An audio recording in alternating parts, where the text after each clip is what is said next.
She knew she shouldn't have come. The moment she saw the name on the invitation, her heart paused for a brief second, not because she was afraid, but because she knew exactly what was waiting behind those doors, a past she had spent 10 years trying to escape. And yet, tonight, she walked in anyway. The ballroom shimmered under crystal chandeliers, soft music drifting through the elegant space where every smile seemed measured by status, and every handshake carried intention. Lena Carter stood at the entrance just a second longer than usual. No one noticed, except Ethan. His hand rested gently on her back, just enough to remind her that she was not alone anymore. "Are you okay?" he asked in a low, steady voice, the same calm tone he always carried. Lena didn't answer right away. Her eyes moved across the room, pausing briefly on unfamiliar faces before she gave a small nod. "Let's go." Noah tugged at her hand, his little bow tie slightly crooked. "Mom, this thing is choking me." Lena bent down to fix it, a faint smile brushing her lips. "Just a little longer, then we'll go swimming, remember?" The boy nodded immediately, his eyes lighting up. A small promise, a small world, something she never had 10 years ago. And then the crowd shifted, just for a moment, but it was enough to make everything stop. She saw the bride. A familiar posture, the way she tilted her head when she laughed, the effortless way she held her champagne glass as if the whole room revolved around her. Lena's body stiffened before her mind could react. Olivia, her sister. 10 years, without seeing each other, and now they stood less than 10 steps apart. The glass in Lena's hand trembled slightly, no one noticed, but inside her, something was quietly breaking apart. Olivia turned, their eyes met. No greeting, no preparation, just a moment stretched far too long. The smile on the bride's face froze, then slowly faded away. Behind her, their mother went pale. Their father stepped forward instantly, an old instinct taking over as he positioned himself between them like a wall he had built long ago. "What are you doing here?" Her mother's voice cut through the air, loud enough for nearby guests to notice. A few heads turned, whispers began to rise. That familiar feeling came back, the sense of not belonging, of being seen as a mistake that needed to be erased, but only for a second, then it disappeared. Lena stood straighter. She was no longer the 21-year-old girl standing in the rain with a worn-out suitcase, no longer someone who had to explain her existence. Ethan stepped forward, his voice calm but firm. "My wife is a guest. We received an invitation from the groom." The name Lena Carter began to spread through the nearby guests. A woman in a red dress leaned toward her friend and whispered. An older doctor narrowed his eyes as if recognizing something. "She's the founder of NeuroAxis." The atmosphere shifted, not loudly, but clearly. Olivia blinked, as if a part of her carefully prepared script had slipped out of her control. The groom, Daniel Hayes, walked closer, confusion written across his face. His eyes moved between Lena and Olivia. "You know her." A simple question, but enough to start breaking everything apart. Olivia opened her mouth, but no sound came out immediately, and for the first time in her life, Lena saw her sister hesitate.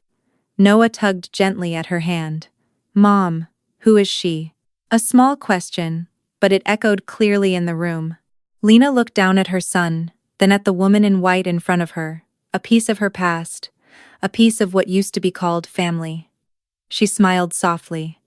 "Just someone I used to know." And somehow, that quiet sentence landed heavier than anything else anyone could have said. Some memories never truly disappear. They simply lie still, waiting for the exact moment to return. As the music continues to echo through the wedding hall, Lena stands quietly, her expression calm, composed, but deep inside, an old door has been opened.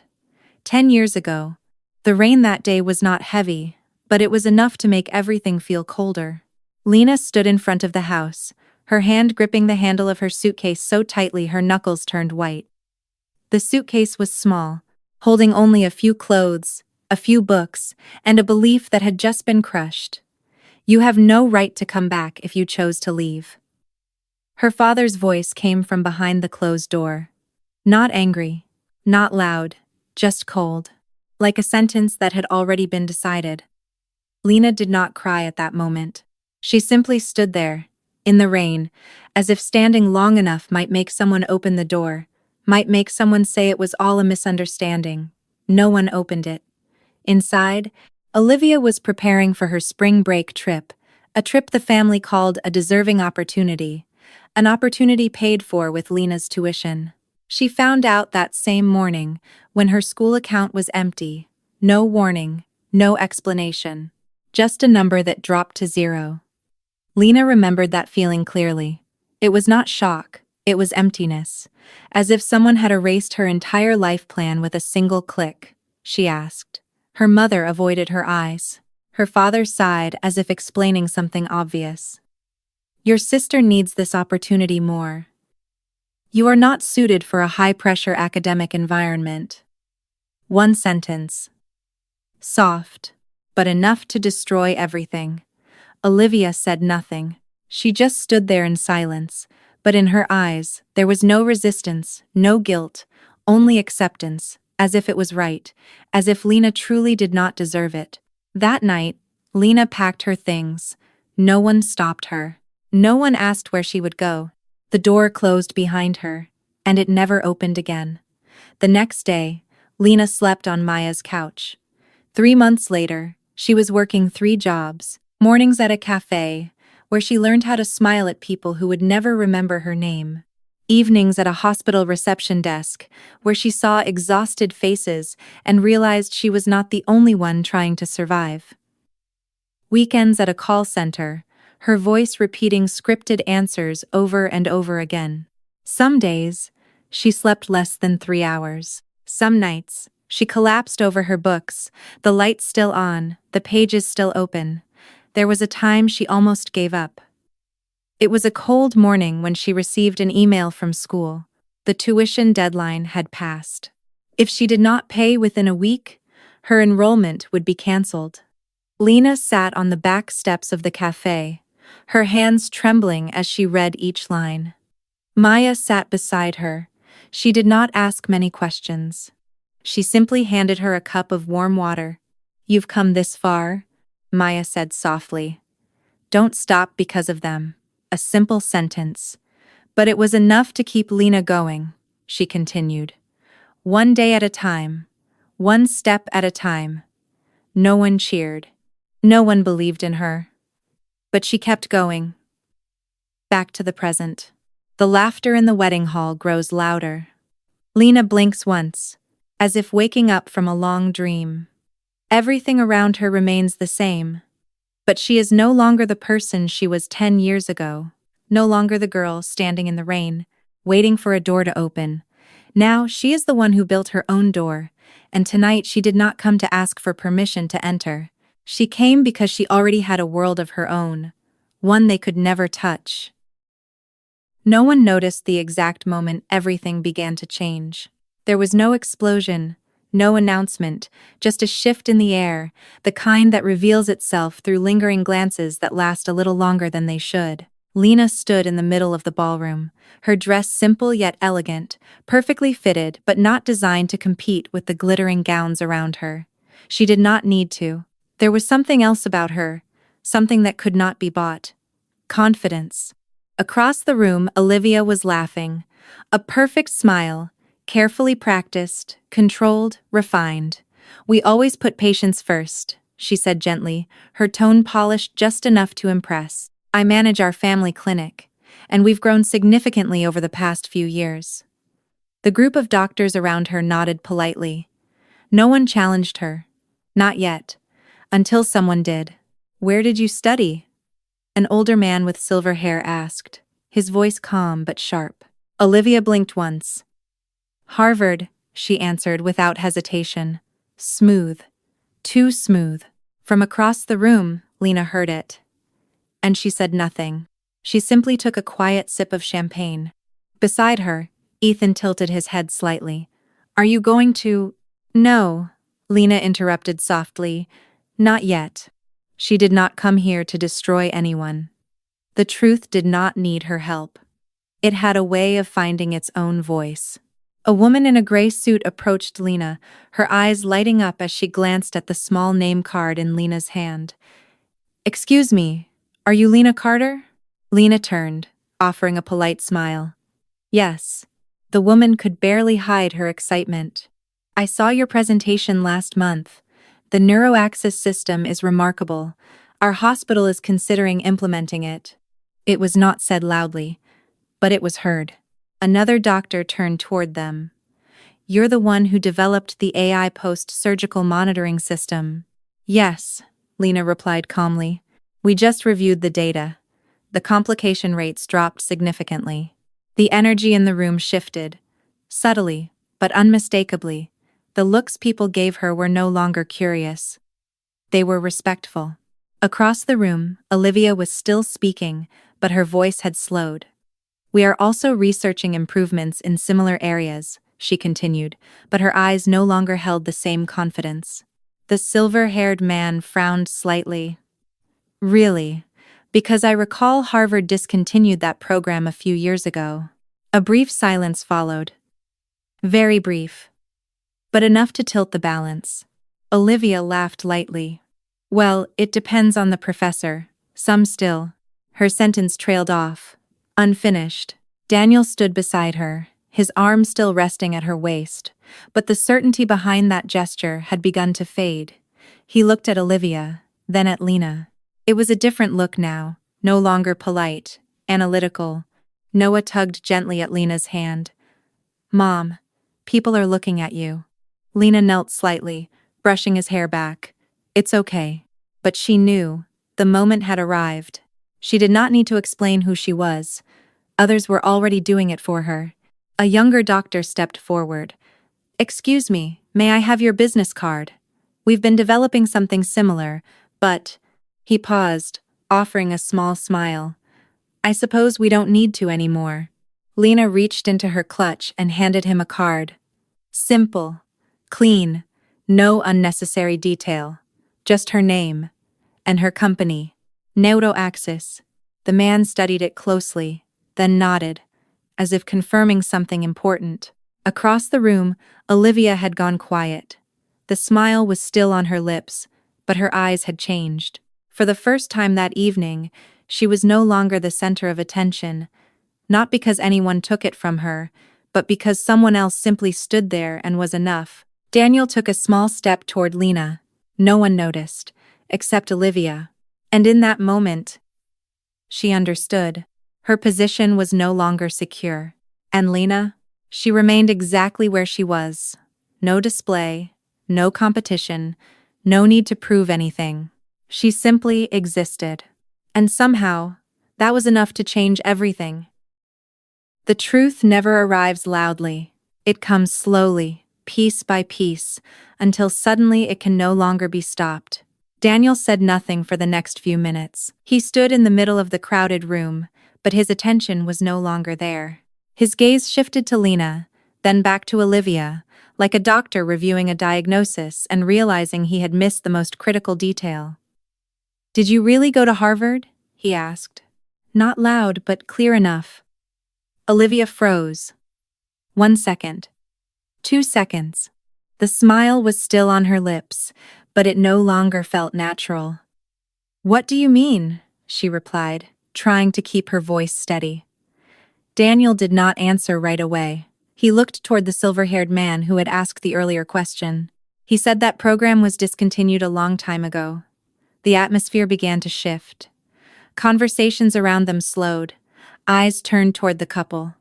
No one spoke, but everyone was listening. Olivia let out a light laugh, slightly higher than before. "Maybe the information is different." "Harvard does not have different information," the man replied, his voice firm, without emotion. 1 sentence, and everything was cut clean. Lena stood a few steps away. She did not intervene. She did not need to. The truth was already doing its work.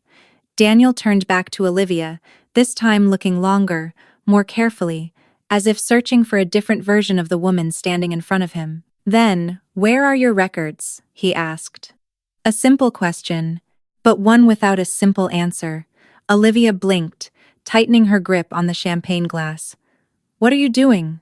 This is our wedding. I am just asking, Daniel said, his voice lowering, because I could not find any record of you in the alumni database. A silence followed, this time, longer. Across the room, their mother began walking toward them, faster than before, their father just behind her, his expression tense. Daniel, she interrupted, perhaps we should. Did you know about this? Daniel cut in. The question shifted. It was no longer between two people. Now it involved the entire family. Their mother paused for a brief moment, then smiled. She has always been humble. She does not like to talk about her achievements. A perfect answer. Too perfect. Daniel did not smile. He turned toward Lena. He said nothing, but his eyes asked everything. And Lena understood. She took a step forward. Slow. Unobtrusive. Yet every gaze followed her. Do you want the truth? She asked. Her voice was not raised, but it was clear. Daniel gave a small nod. Lena looked at Olivia. No anger, no satisfaction. Just calm. She never went to Harvard. One sentence. Short. Final. No explanation needed. But enough. Olivia took a sharp breath. What are you doing? Her voice broke. Did you come here just to ruin everything? No, Lena replied. Just one word, but certain. I am not doing anything. She paused for a moment, then continued. I am just not lying. The words fell heavily into the room. No one spoke. Daniel stepped back, just slightly, very slightly, but Olivia saw it. And that was what truly frightened her. Daniel, you have to believe me, she rushed, her voice tight. That does not matter. I am still me. But it was not enough. Not now. Not when everything was beginning to unravel. The silver-haired man spoke again. If her academic history is not true, then what about the rest of her records? That question opened another door, a more dangerous one. Lena's father stepped forward. This has gone too far. Has it? Lena turned to him, meeting his eyes directly for the first time. She was no longer the daughter he once dismissed. Her gaze did not waver. Or is this exactly where it should begin? No one answered. But in that silence, something became clear. The story was no longer under their control. On the other side of the room, Noah held Ethan's hand, watching everything with eyes that did not yet fully understand. Dad, are they fighting? He asked softly. Ethan looked down at his son, then back at Lena. He did not answer immediately. He simply tightened his grip on the boy's hand. Because he knew, some moments could not be explained simply. At the center of the room, Olivia stood there, still in her perfect white dress. But everything around her was slowly collapsing. Not loudly, not dramatically, just beyond saving. Not every ending needs an explosion. Sometimes, real power lies in doing nothing at all. The room was still loud, but its center had shifted. It was no longer the bride in the white dress. It was a silence, a space where every eye was waiting to see what would happen next. Lena stood there, not stepping forward, not stepping back, simply standing. And that stillness made it impossible for anyone to look away. Her father was the first to break the silence. That's enough, he said, his voice low, trying to stay controlled. Why are you here? To ruin your sister's wedding. A familiar question, a familiar way of shifting the blame. Lena looked at him, and this time she did not look away. I am not doing anything, she replied. Her voice was not raised, but it was clear. I am just standing here. Her mother stepped in, forcing a polite smile toward the guests around them. She's always like this, always needing attention, always jealous of her sister. A few expressions wavered. A few people almost believed it. Old stories, repeated long enough, always begin to sound true. But not tonight. Ethan took a step forward, not rushed, not dramatic, but enough for everyone to notice. Interesting, he said calmly. Someone who worked 3 jobs to pay for her own education is being called attention-seeking. The shift was immediate. A doctor nearby turned. 3 jobs. Ethan did not look at them. He looked directly at Lena's parents. Mornings at a cafe, evenings at a hospital, weekends at a call center, while her tuition money was given to someone else. No one spoke, but this time, no one turned away. Olivia stood there in silence. No denial, no defense. And that silence said everything. Noah tugged gently at Lena's hand. "Mom, are they your family?" A simple question, but it cut deeper than any accusation. The room held its breath. Lena looked down at her son, her eyes softening. "Not exactly," she said quietly. A brief pause. Then she continued. "They are relatives." She straightened again, her gaze returning to the people in front of her. "Family are the ones who stay." It was not loud, but it carried far. Her father stepped closer, his voice dropping. "Who do you think you are, standing here saying those things?" A question that once made her silent, that once made her doubt herself, but not anymore. Lena looked at him. No anger, no challenge, just the absence of fear. "I am the person you threw out of your house," she said. Short, clear, and the one who rebuilt her life on her own. No one interrupted. No one laughed. No one argued. Because no one could. Olivia stepped forward, and for the first time that evening, her voice was no longer controlled. "What do you want?" she asked. "You already have everything, why come back here?" A desperate question. Lena looked at her sister for a long moment, as if seeing a version of herself that had taken a different path. "I do not want anything," she said. Simple, honest. "I am just not afraid anymore." And that sentence ended everything. No more words were needed. No more proof was required. Ethan's hand rested on her back. Noah's hand held hers. 2 anchors, 2 things she had built herself. "Let's go," Ethan said softly. Lena nodded.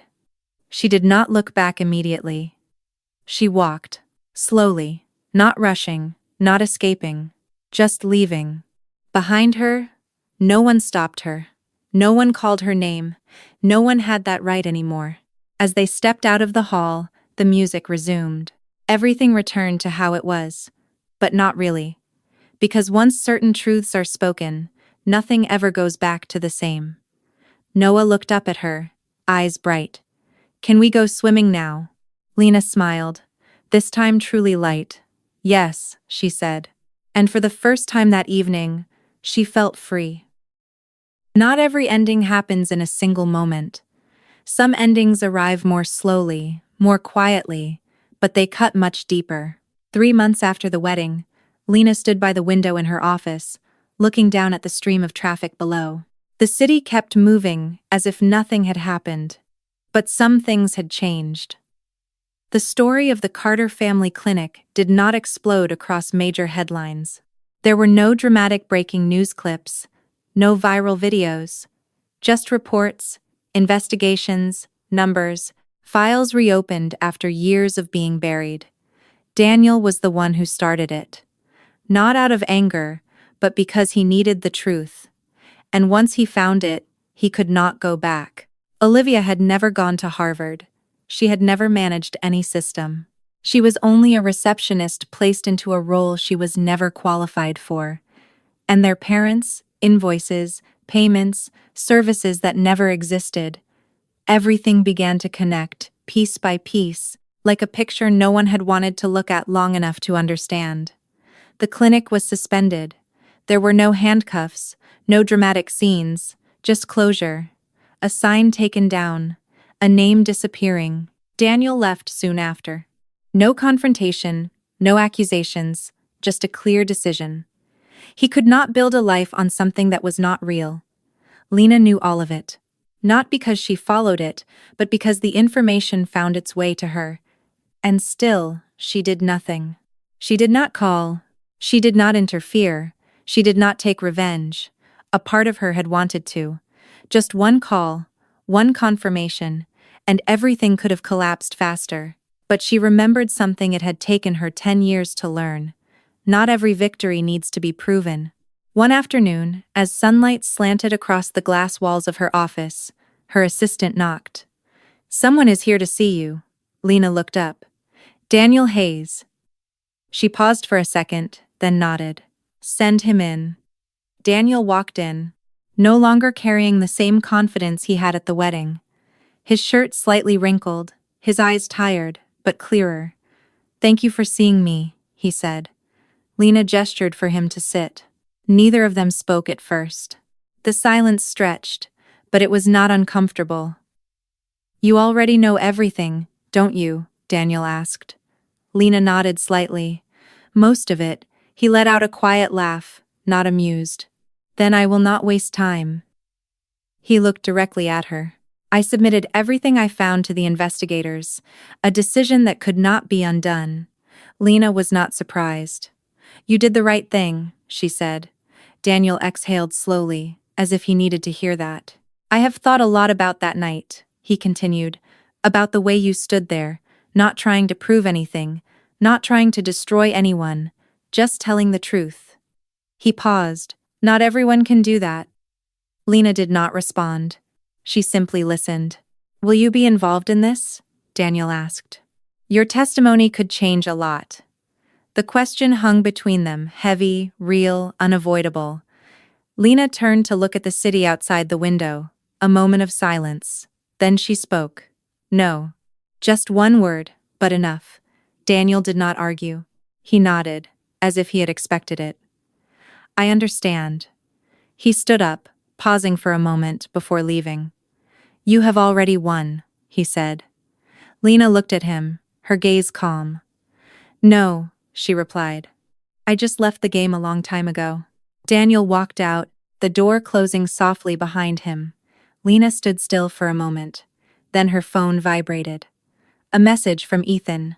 "Pick up Noah early. Want to go to the zoo." A small smile appeared on her lips.